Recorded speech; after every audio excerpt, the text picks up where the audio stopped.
it's coincidence that they keep postponing fights. Every fight is the same thing. It's the same.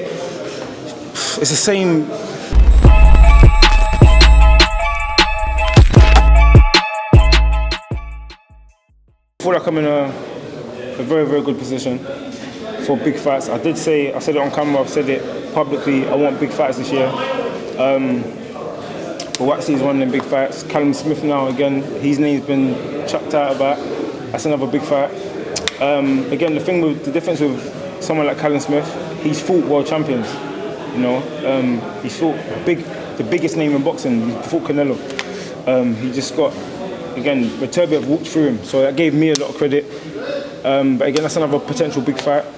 I feel like, to be honest with you, even this cruiserweight thing with Christopher Smith, you know, that got spoke about and people have been talking about that. So again, everyone knows me. I've proven I don't shy away from fights. That's just not how I'm built. If the fight makes sense, we can make it happen. I don't call out nobody. I've never ever called out nobody. But all the attention was on Yarde and Boxeo. So I said it on camera. I went on Sky Sports. They were talking about the fight. So I said, yeah, if he wins the fight, hopefully, me and Boxeo can get it cracking. Would a cruiserweight move would Callum Smith be the only sort of person you'd be interested in from cruiserweight, with him being from the UK? I just thought, you know what, I met Callum Smith. He's a lovely guy again, but we all do know this is business. It's not like he's not my friend. We don't know each other like that. I just met him a couple of times, and any fight's possible. If the fight makes sense, it's possible. Anthony, I have to ask, you've spoken there about a potential fight with Callum Smith. Obviously, you mentioned the Joshua Boxeo fight. Put it on the table. If you had the chance to fight, say, Joshua Boxeo at the O2, sell that out in London, two London rivals, or the Callum Smith fight, this 5 versus 5 matchroom Queensbury out in Saudi, where there might be a bit more money on the table as well, what would be of a high interest to you?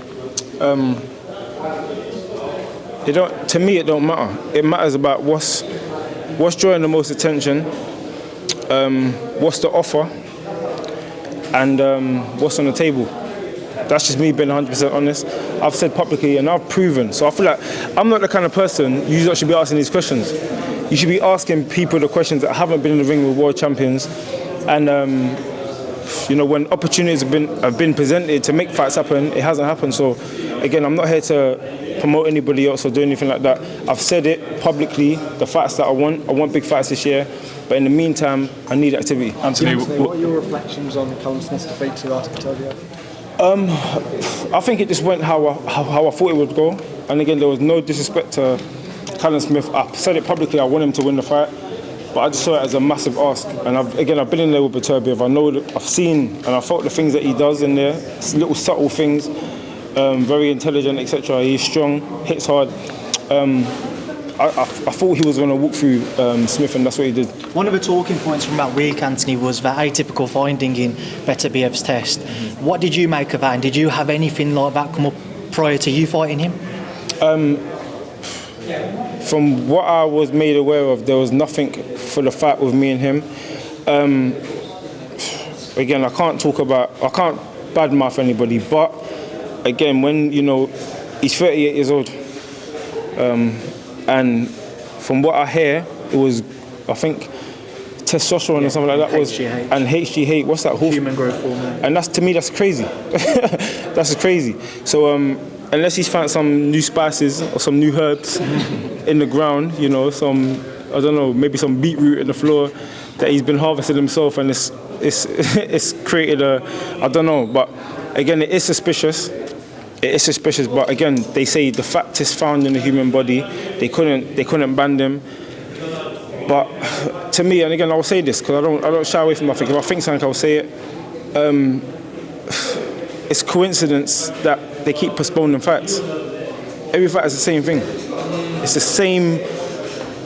same. I wouldn't say method, but it's like it's a bit of a coincidence. My fight got postponed. The Smith fight got postponed. The fight before that got postponed. Same thing when I fought Kovalev. So again, if it is cheating that's causing me to be in the position I'm in and not be world champion, again, it's hurtful. I train my arse off. Everyone knows me. I give my all to boxing. And again, I'm just trying to change my life, my family's life. Again, my coach's life. Tunde, Joel, Martin, Arami, Ade. I'm trying to make everyone, all the hard work, pay off. And it is paying off, but again, there's a process to it. And so you tweeted after the Smith fight that the rematch between you and Beterbiev. Do you think that could happen in the future? I think 100%.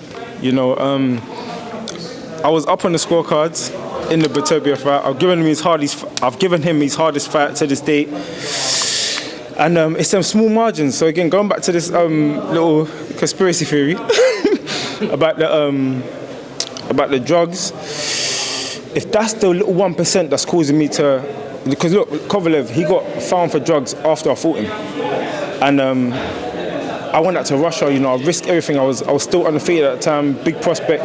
But my mentality is not based on here and now. My mentality is based on, I don't know, it's a bit bigger. It's a bit bigger than the here and now. I just see it as the opportunity is there, that's a blessing, why not go for it? I was to ask Anthony, obviously there's a lot of talk about that undisputed bout as well. What would you make of a Beterbiev and Bivol fight? I think that's an entertaining fight for boxing fans. I would want to see that. I've been saying that. I just don't see how Bivol will keep off Beterbiev for 12 rounds. Again, I've been in there with him. He's very cerebral. He's smart in how he does things. Bivol's he's been a punch perfect boxer so far. But in terms of size, if people do give him a lot of credit because of what he done with Canelo. Canelo is tiny compared to him. Beterbiev's not. So that could be the difference, but again, we'll see. It's going to happen. Anthony, we know about these huge fights being mentioned, yes. And we also know that all the belts could be tied up now with this undisputed fight, but how important is it for you to win that world title? It's part of the, legacy and achievements. So it needs to happen in my career. I feel like I've worked hard enough. I'm going to continue to work hard as well. And I feel like some people say it's written. I like to say we'll make it happen. Could we see that world title maybe more likely now at cruiserweight? Any weight slightly. I've said it from early in my career. I will go cruiserweight. I'll go heavyweight. Smack up these guys as well. Anthony, you mentioned a potential move to cruiserweight. Say if you did move up, do you think you wouldn't be able to move back down then? We don't know. Again, we don't know. I wouldn't be doing nothing like jumping to heavyweight and coming back down to light heavyweight like Roy Jones did. But again, we don't know the future. All we can do is take one fight at a time. The only fight I should be talking about is the guy I'm fighting on next week, Saturday.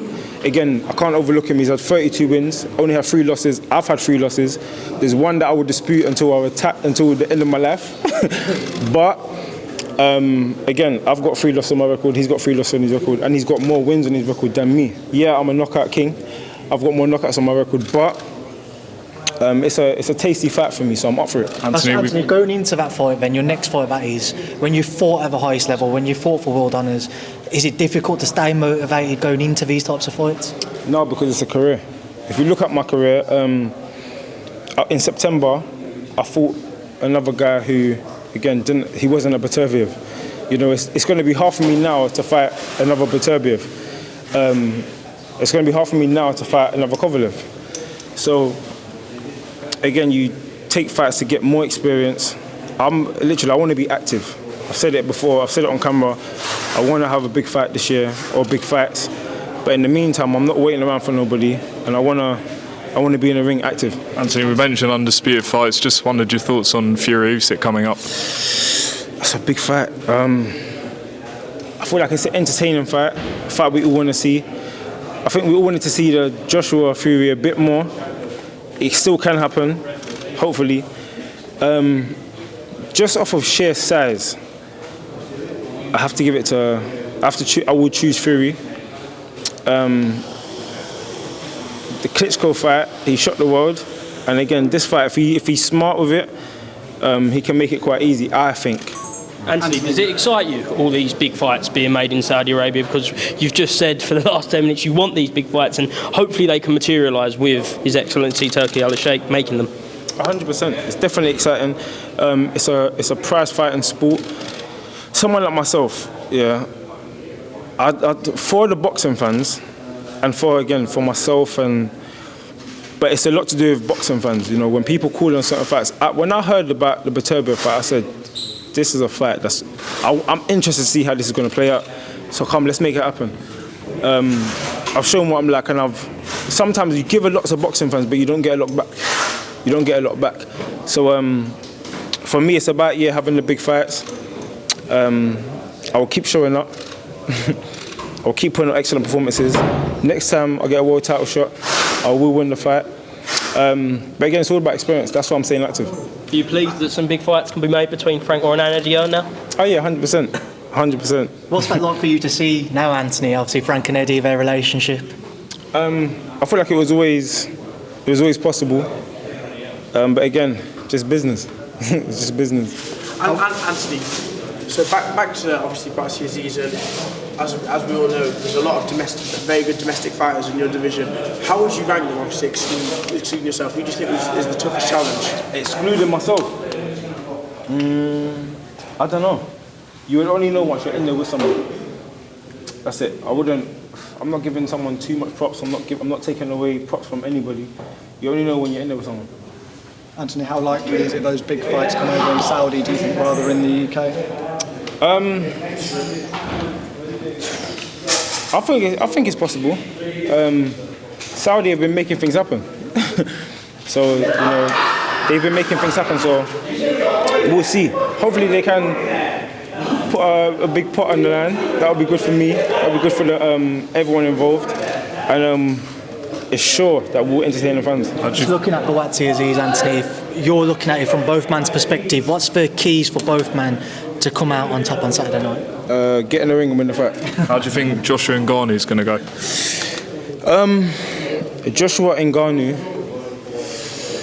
Oh man, I was one of the people saying why. Again, just like when Joe Joyce fought Zhang, I was like, why? Like we're at that cusp again where Fury's fighting Usyk, the winner fights Joshua. Because of his name, they're going to want to fight him. Like he can just step in and say, fight me. Like, why? That's for me. And then Ngannou, again, in my opinion, again, I'll say this in front of how many? 1, 2, however many cameras. I thought Ngannou won the fight with Fury. That's just my own opinion. Everyone's entitled to their opinion. I thought he won the fight. He's dangerous. He's shown that this guy has walked through an elbow. He got hit with an elbow clean and walked through it. He barely blinked and continued the fight to the end. Hurt Fury a few times. So he's dangerous. I know he come from a UFC background, but he surprised me with his boxing IQ in there. I can't lie.